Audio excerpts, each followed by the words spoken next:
Hey everybody! Today we're going to talk about systems of linear equations and how to solve those systems of linear equations.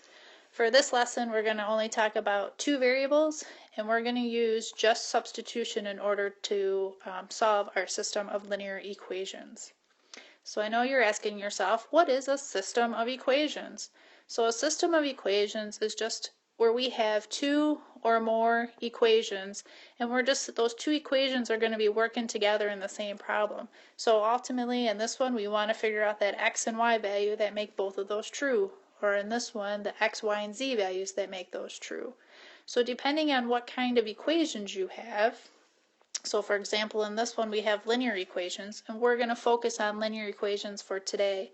So when I have two linear equations, this one's going to give me a line and this one's going to give me a line, and I know they're linear equations because when I look at my exponent on my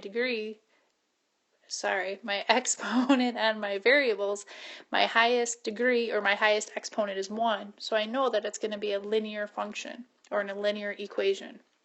And we know that when it comes to graphing our lines, here's an example, different problem, but just an example.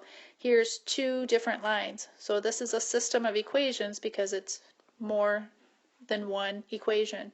And these two lines are intersecting at a point. And that point is telling us where these systems are solved when it's the same value, same x and y value.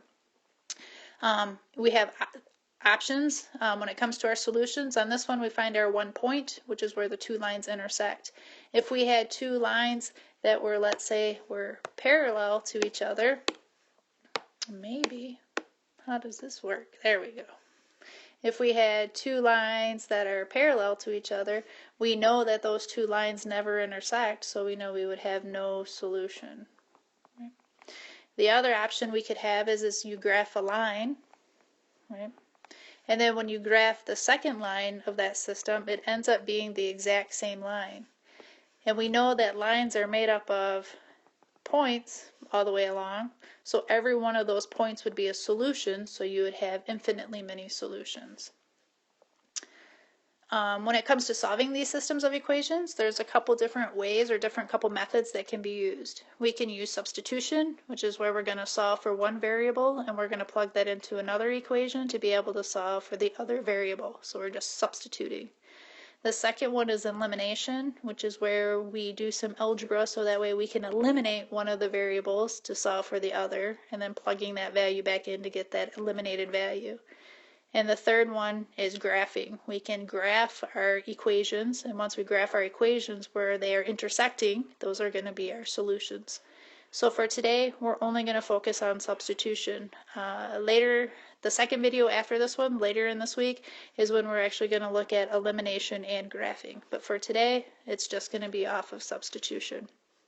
So let's start off with an example. So they want us to solve the system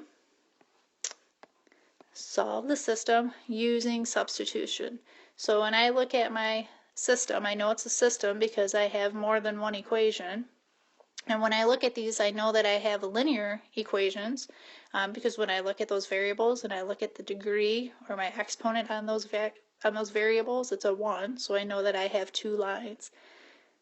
So I know that when my solution comes up, I either need one point, which is where the two lines would intersect. If these two lines end up being parallel, then I know it's no solutions. And if these two lines end up being the exact same line, then I know I have infinitely many solutions. So when it comes to solving by substitution, we want it to be able to have one variable solved, and so we can take that value and plug it into the second one. So on our example that we have already, we have on our top equation, our y is already solved. So I'm going to take that value for y and I'm going to substitute it into the second equation. So I would now have negative x plus 4, and for y, I'm going to put my y value of 7x minus 9, and that equals 18. So let's work through the algebra. So we got negative x plus, I'm going to use my distributive property, right? Sharing is caring, where everybody shares. So we have what? 28x minus 36 equals 18. I can combine my like terms. How many x's do I have on the left? I now have 27 x's minus 36 equals 18.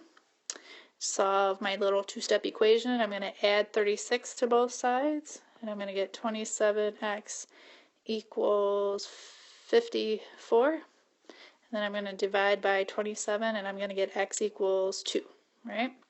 So now I have my x-coordinate to where my two lines are intersecting, but I still need to figure out my y-coordinate, so I have my point. Looking back at my original two equations, I know that x equals 2, so I have to still figure out my y value since I have two variables in my equations. So you can pick either the first equation or the second equation to end up finding your y value, and I'm just going to go ahead and I'm going to pick my very first equation, which was y equals 7x minus 9. So now that I know that my x equals 2, I'm just going to plug that in. So now I have y equals 7 times 2 minus 9. Y equals 14 minus 9. 14 minus 9 is going to give us, good job, 5. So I now know that my two lines are going to intersect at the point 2, 5, because lines intersect at a point. Let's try another example. So on this example, we have two equations. If I look at my two equations, I know they are linear, right? Highest exponent or highest degree is 1 on my variable, so I know that I have two lines. So this one's a little bit spicier because on the last one they already solved it for a variable. So in here we need to decide which variable we want to solve for. We can either look at the top equation and solve it for x or y, or we can look at the bottom equation and solve it for x or y. I'm going to pick the bottom equation just because my coefficient in front of my x and or my y is 1, which kind of helps eliminate one of the steps when it comes to solving it. And then I either need to solve for x or I need to solve for y. And for simplicity reasons, I'm just going to solve for x. So from here, I am going to add y to both sides, and I'm going to get x equals y plus 7. Now my problem doesn't look too different to what it did on the last example where it was already solved for a variable. So I know what my x value is. It's y plus 7. And I'm going to plug that into my top equation for my x value. So now I have 2, and then now I know that my x is y plus 7, so I'm going to make that y plus 7 plus 2y equals negative 14. And I can even check in through here, how many variables do I now have in my equation? In this equation, I only have one variable, the variable y, which means that I can solve it. So now we're going to go through the algebra, use our distributive property, make sure we share with everybody. So 2y plus 14 plus 2y equals negative 14. I have 4 y's on the left, plus 14 equals negative 14. Two-step equation to solve it for y, to start getting y all by itself. I'm going to subtract 14. I get 4y equals negative 28. To get y all by itself, divide both sides by 4, and I'm going to get y equals negative 7. So I now have my y value of my point, so now I still need to figure out my x value. So again, I know that y equals negative 7, so now I just have to make a choice. I have 3 equations up here technically. I have the original 2 that they gave us, and then on that bottom one we solved it for x and we came up with this equation. So you just have to make a personal choice on if you want to pick the first one, the second one, or that one that you created by rearranging. And just for simplicity's sakes, I'm just going to pick the second equation and we're going to solve it off of that one. So x minus y equals 7, right? I know that my y equals negative 7, so I'm going to plug that in for my y, and I'm going to get x minus, and what's my y value? Negative 7 equals 7, which is going to give me x plus 7 equals 7. To get x all by itself, I'm going to subtract the 7, and I'm going to get x equals 0.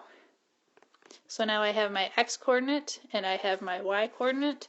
So to figure out my point of intersection, it's going to be 0, negative 7. And that solves my system of equations. I hope you guys found these examples helpful. After this lesson, after this video, I'll be working on a video describing how to solve two variable systems of equations using elimination and by graphing. Have a good day. Talk to you later. Bye.